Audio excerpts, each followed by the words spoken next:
Welcome back. We're getting ready to go again back into the book of Jubilees.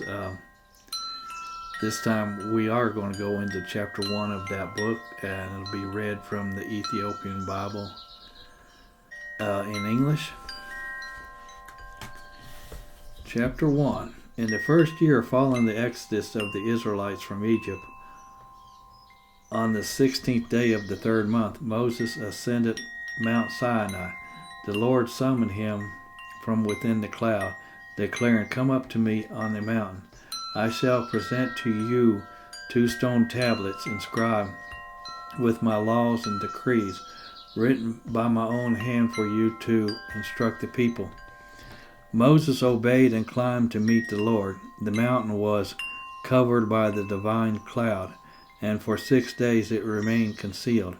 On the seventh day, God's voice spoke to Moses from within the cloud. The presence of the Lord appeared like a consuming fire atop the mountain. Moses remained upon the mountain for 40 days and 40 nights. During this time, God revealed to him the full design of time itself, encompassing both what had been and what was yet to come.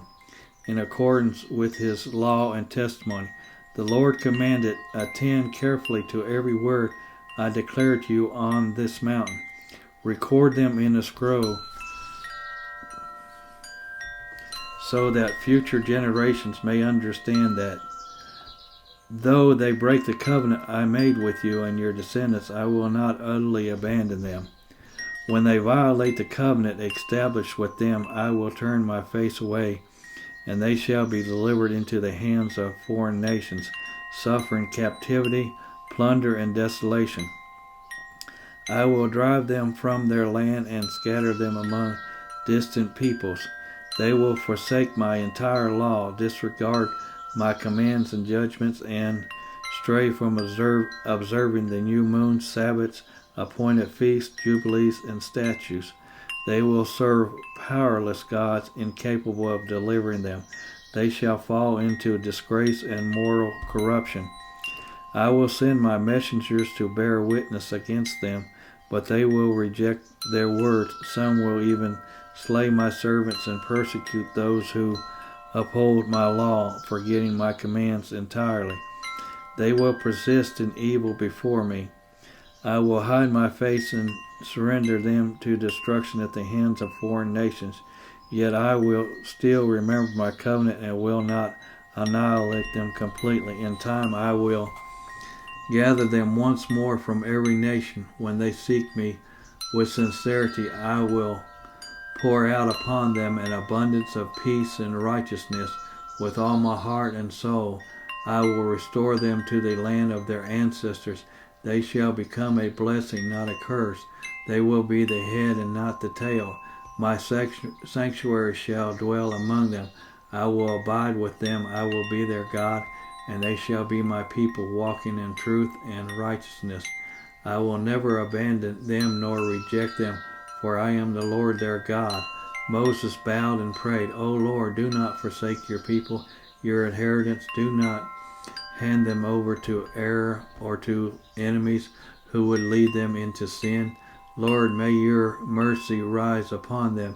Instill within them a righteous spirit, and do not allow Belial to rule over them or accuse and destroy them.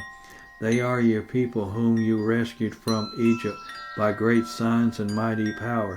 Grant them pure hearts and holy spirits, that they may not fall into sin again."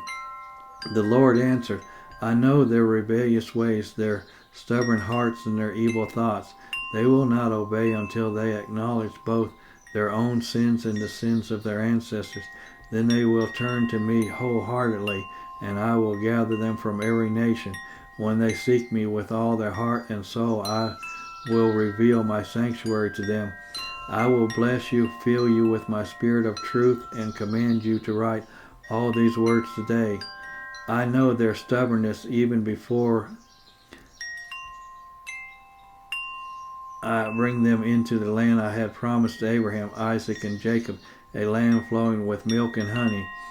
Once they are satisfied, they will turn to foreign gods, break my covenant, and become enslaved to idols that cannot deliver them. In my anger I will cast them out of the land and deliver them to foreign nations, where they will suffer bondage and destruction. I will hide my face and observe their end. They will behave shamefully, committing all kinds of evil and returning to false gods. Nevertheless, in the end they will return to me. I will accept them again, bless them, and restore them to their land with all my heart and soul. I will plant them there, and they shall be a blessing, not a curse. The first chapter of Jubilees serves as a prologue, but not in the literary sense. It is a spiritual preface, setting the tone for a revelation that claims divine origin. This is not history told in hindsight. It is history dictated by heaven. We are not dropped into a story where we are placed at Mount Sinai at the very moment Moses receives not only the law, but also this hidden history. The voice that speaks is not Moses, it is God's through his angel. The reader is not simply being informed, but inducted into sacred knowledge once sealed away. The chapter presents a dual movement, past and future. It recounts Israel's failures before they happen and promises their return even before their exile begins. This is prophetic history, not linear, but cyclical. God knows the rebellion. He already sees the return.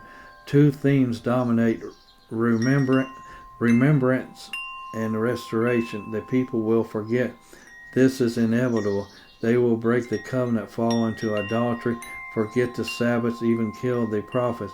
But they will also be remembered. God will not destroy them. He will bring them back, not out of merit, but because of his love and oath. Moses' prayer is remarkable. It is not triumphal, it is pleading. He asks for a pure heart for the people. He does not demand obedience. He begs for mercy and renewal. And God's response is not fury, it is truth. He confirms the rebellion.